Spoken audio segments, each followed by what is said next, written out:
Hi, I'm JJ. Welcome back. I am sorry for the really loud fans and air conditioning. It's been so hot here. If I didn't have them on, I wouldn't be able to do any videos, and I'm just going to do a bunch today so I don't have to worry about this heat again for a while. That being said, thank you for bearing with me and being here. As always, this one will be the return to what I called the Versus series, where I'm going to do character comparisons. I got a lot of great feedback for that, and I had a list of ones that I wanted to include for this time around.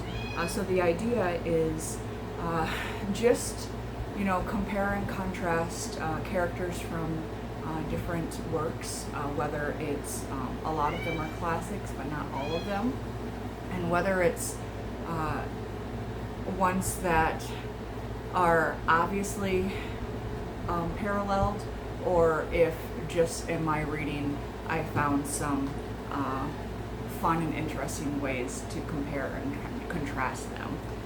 So the first grouping that I want to talk about for comparisons are Beowulf and Coriolanus. Coriolanus is a play from Shakespeare, and I'm sure everybody has at least heard of Beowulf, one of the original epic poems. And so both of them are about the main character, that is the title character, and they were both essentially soldiers who did what they were meant to do, what they were told to do, what nobody else could do. And then now that they achieved their goals, they, or in Coriolanus, essentially the corruption and downfall type of thing. Both still deal with war, the life of a soldier, returning home, having been a lifelong soldier, having committed atrocities that they now have to live with, and that trauma, that PTSD, and whether or not they can essentially just live again in a normal way. And they're completely different endings. It's completely different how they handle the situation and the outcomes of the people around them, but the theme and the concept, at least for me, was similar. And then another comparisons that I'm doing are Olivia from Twelfth Night, another Shakespeare play, this one a comedy, with Hester from Scarlet Letter. So Olivia is one of the almost most, she has the most autonomy of a lot of the women in Shakespeare's plays. Yes, a lot of them do go against their father's wishes and strike out on their own, try to find love on their own, for better or for worse. But Olivia, when you first meet her, she is the woman of the household. Her brother just recently died. She's wants years of mourning where she's not looking for love at all, and she's just living her life, running her house, essentially having some kind of independence that a lot of the characters in Shakespeare's plays, the women do not have, but also the women of that time would not have had. And so it was really refreshing to see her make these choices for herself. And as for Hester, a lot of women in classics are silenced. I'm sorry, I keep moving my glasses. It's so sweaty, they keep falling down. The women in classics tend to be voiceless. A lot of their tragedy and the trauma and stuff is whether it's the fallen woman archetype where you see it is basically a morality tale of this is how not to be a woman in this society. And so they're always held up on this pedestal that they can be knocked down from, essentially, and not giving the autonomy that Olivia has, but also not giving a voice a lot of the times. And so what is interesting about Hester is that she finds power in choosing silence. She has endured this, the name calling, the ostracizing from her society, from her community, and she knows that she did wrong. She's trying to make amends for it. She's trying to essentially atone for her own sins. And they keep asking her as they're essentially condemning her, who did you have commit the adultery with? Who else should we destroy for having committed this sin? And she chooses to take the only power back that she has, and that is by not telling and taking that to her grave by her choice. That's the only choice she really is allowed within this story, and in a way that is powerful enough to give her some of her autonomy back. And I think that's a really interesting way to redescribe the Salem witch trials. Essentially is what Hawthorne was doing, and trying to make amends for his father or his ancestors being some of the people who condemned all these witches. So I just think it was a really interesting concept that she was still essentially burned at the stake, but she still was this powerful woman who did not let society destroy her.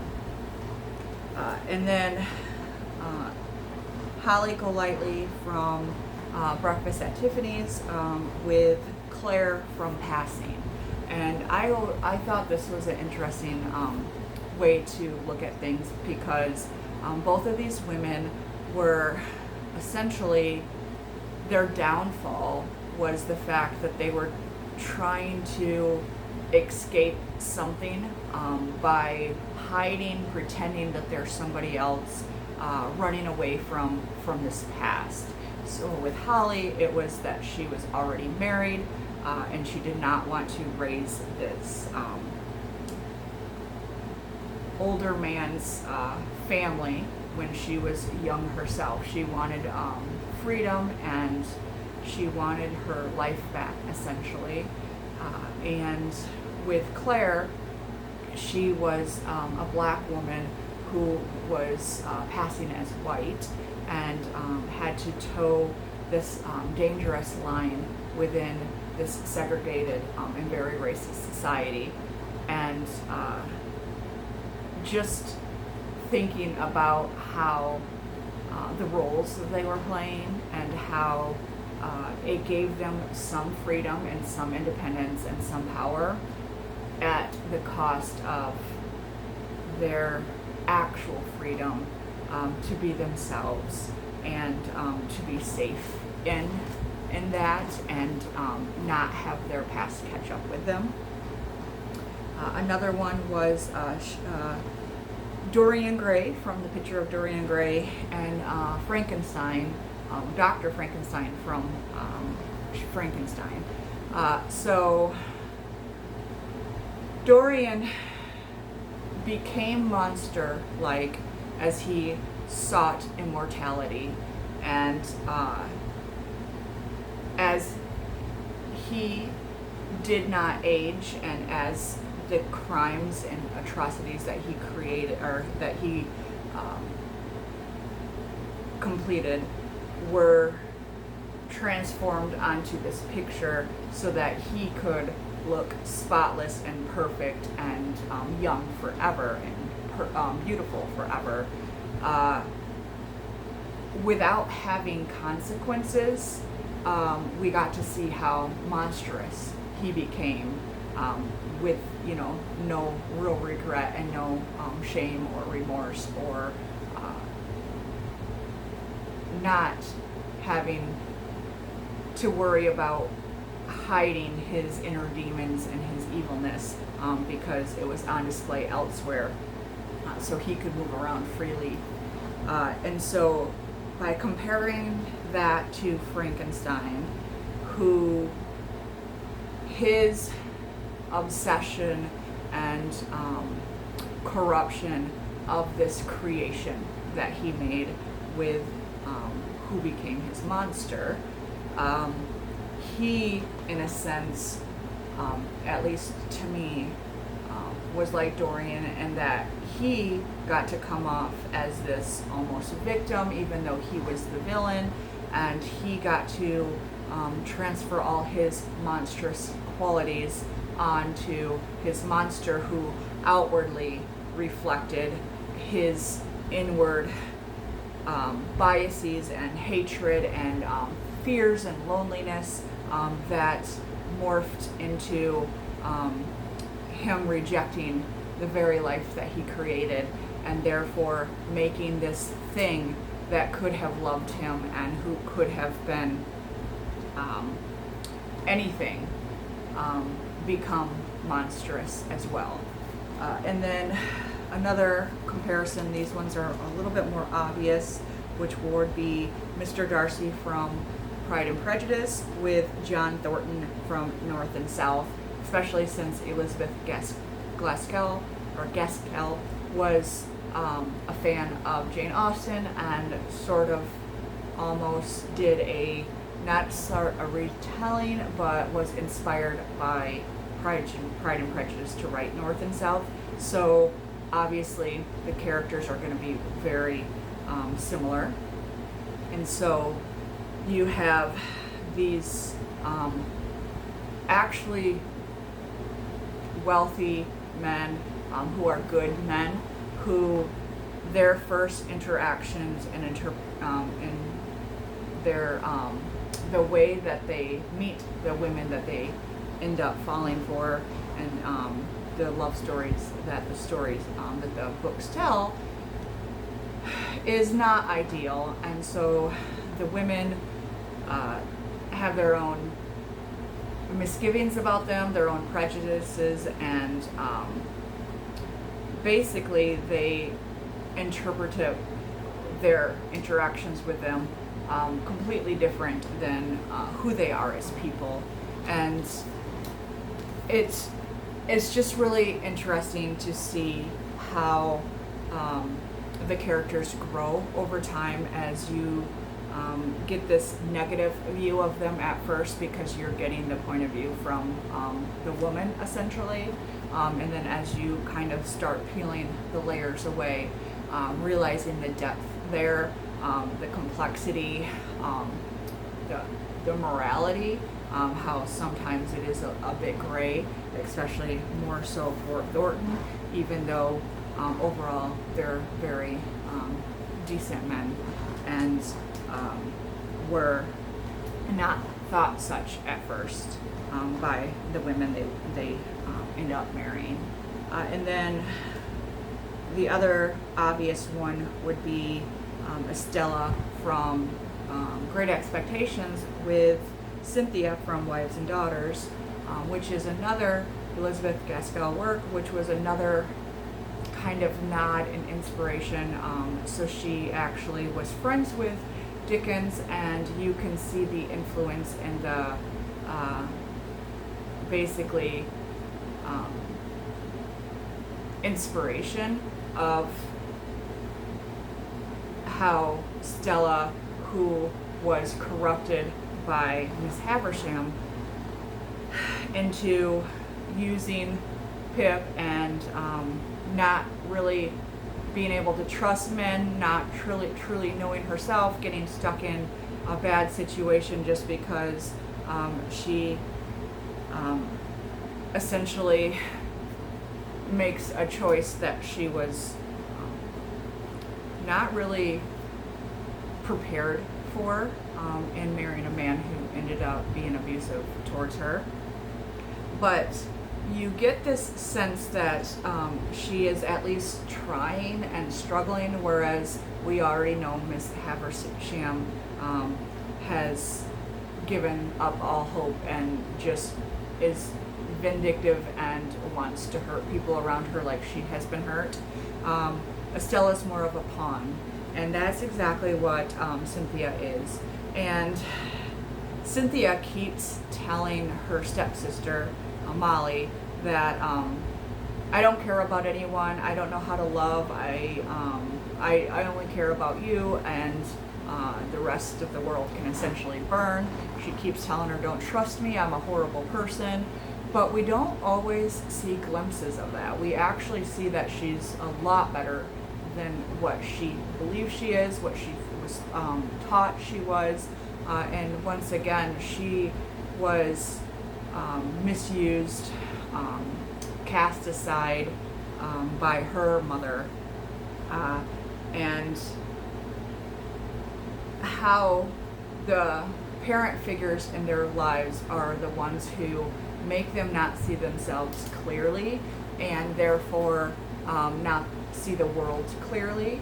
And so they tend to be selfish and hurt the people around them, whether intentional or sometimes unintentionally, just because they were taught that essentially the world is your oyster and you get to play with all the people the way that you want. They're just happen to be these toys in your world that you can, chess pieces you can move around on your board, and lives that you can destroy, and you shouldn't feel any remorse. And we get to see in some instances that they're trying to break out of that instruction and start to see that not everybody is bad, but also that maybe they can be loved and that they're deserving of it, and that maybe the way that they kept being taught their whole life is not the way that they actually want to live it anymore. Sorry, this is going to be a lot longer than I realized. And then another one, people kept bringing it up, and I already had wanted to talk about Kathy Ames from East of Eden, but I saved it for this video. A great villainess, horrible, no conscience, just does whatever she wants, murdered people and everything.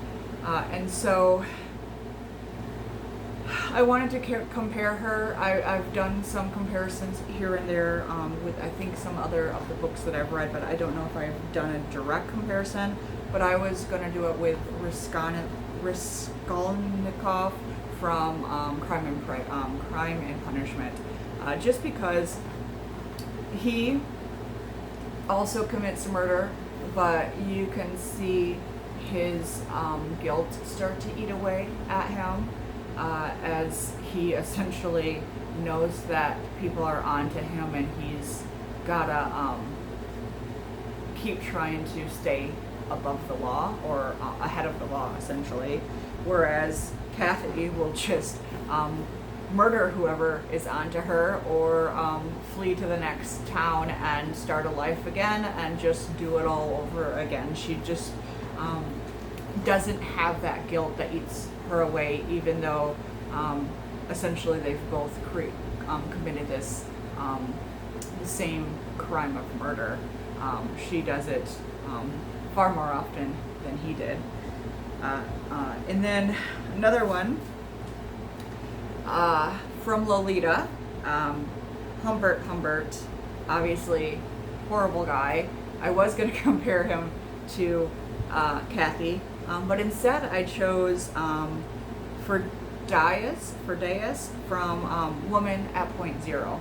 So these books are both told from the point of view of somebody who is imprisoned for crimes that they committed, and essentially in Humbert's case, you see that he's trying to talk his way out of it, trying to show that he didn't really do as bad as you think. See, it's all Lolita's fault. That's why I did the things that I did with her and to her, even though they were unexcusable, and he really had no remorse, but he wanted still to be seen as good and justified in what he did. Whereas in Woman at Point Zero, and I'm probably mispronouncing her name, I'm sorry, but for Dias, she is on, I believe it was death row, but I know that she's imprisoned for murder. And you get to tell her life story. And in a way, she's trying to let you know how she got there, but it doesn't feel as gross in trying to basically justify herself. And instead, within her story, you are seeing this constant mistreatment of women, of poor people within Egyptian society. I believe it was in the 70s. And so it's not so much that you understand where she's coming from, or, you know, maybe even at times you're rooting for her to get through all of this horrible stuff that keeps happening to her. But by the time that the murder does happen, you're sucked in a way that, you know, maybe you don't completely alleviate her guilt, but you do know that even though she's not innocent, neither are all the people around her, and neither is the victim that she murdered. And so I feel like that's completely different than Lolita, who was so completely a victim and not some justification that was deserving of her treatment.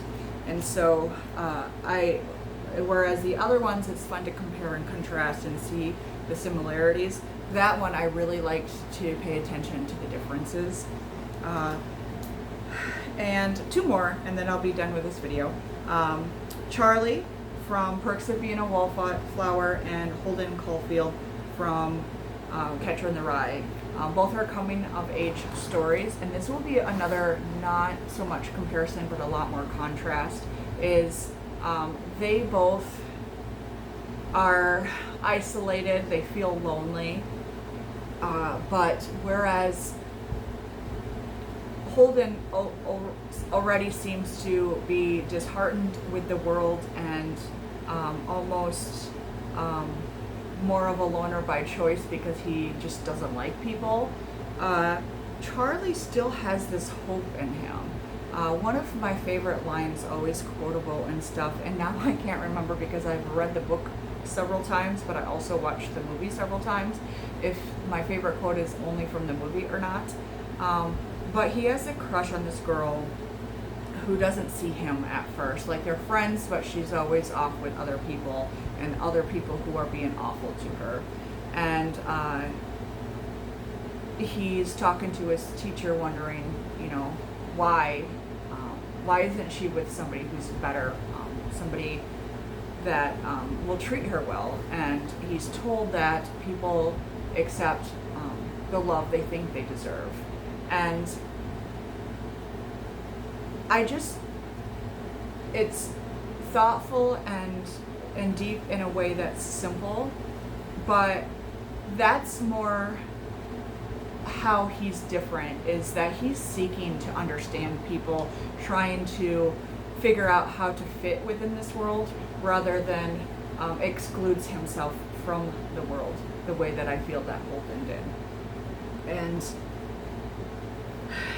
he also, as you find out within the story, has a lot more stuff going on than Holden did that should make him feel disenchanted with the world and distrustful, and you kind of more understand his loneliness and his feeling lost, whereas Holden is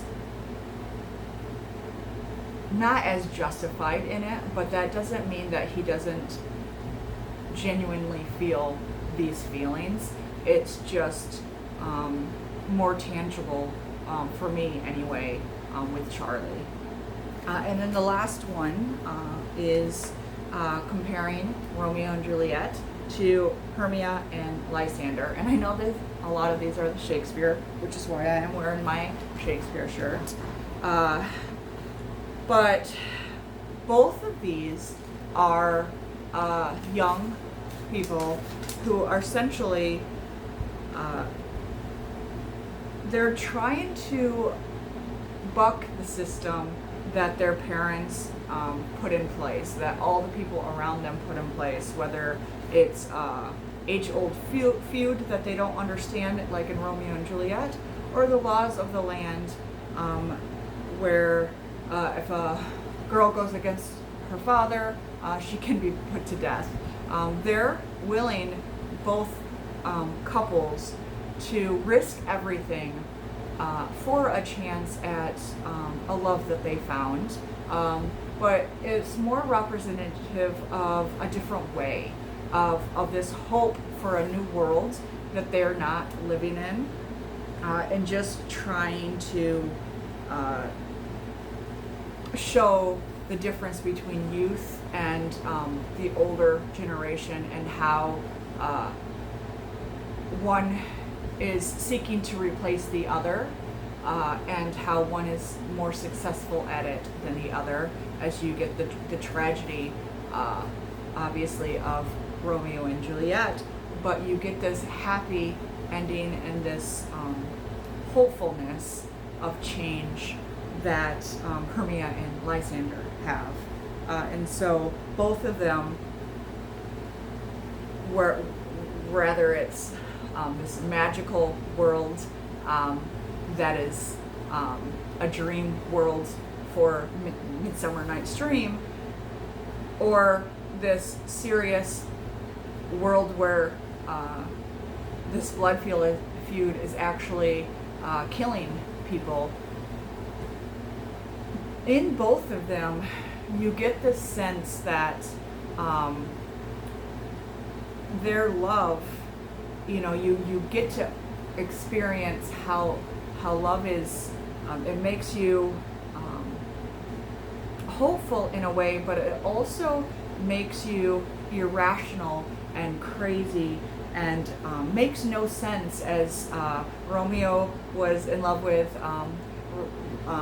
Rosalind the night before, and throughout the crazy Midsummer Night magic that goes on, the lovers on Midsummer Night's Dream switch too, and you just kind of get this feeling of all's fair in love and war. It's love and war, and how falling in love is like this war of the senses, war of the heart, war of society's expectations, familial expectations, gender roles, whether it's classism or not, and how the very act of falling in love is almost a revolution within these tightly controlled worlds around them, and how, as they fall in love, you get to see them grow as humans, as characters, as people. They grow and they change, and for those around them, this growth, this change, this awareness of where they belong in the world, where where they want the world to be makes them to the outside world look like these crazy kids who don't know what's best for them and who need us to further control them and enforce the rules, because obviously they're too young to understand the consequences of falling in love and making decisions for yourself. And we get to see that in two very different ways of how that bucking of that system impacts these couples, and how one is successful and the other one is completely tragic. So I'm sorry for all the rambling, but I really hope that you're enjoying this series. I like it when I read, I always make associations. That's where our biases and stuff comes in, because all the experience we bring into our reading shapes how we're viewing the characters, the story overall.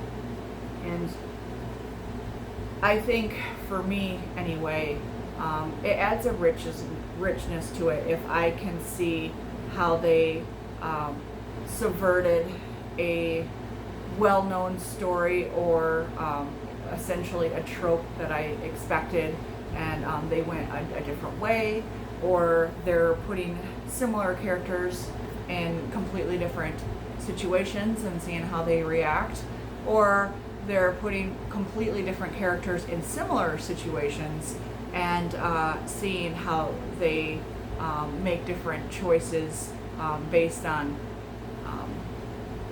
the writer's biases, based on what the writer's intentions and the context of the story and the overall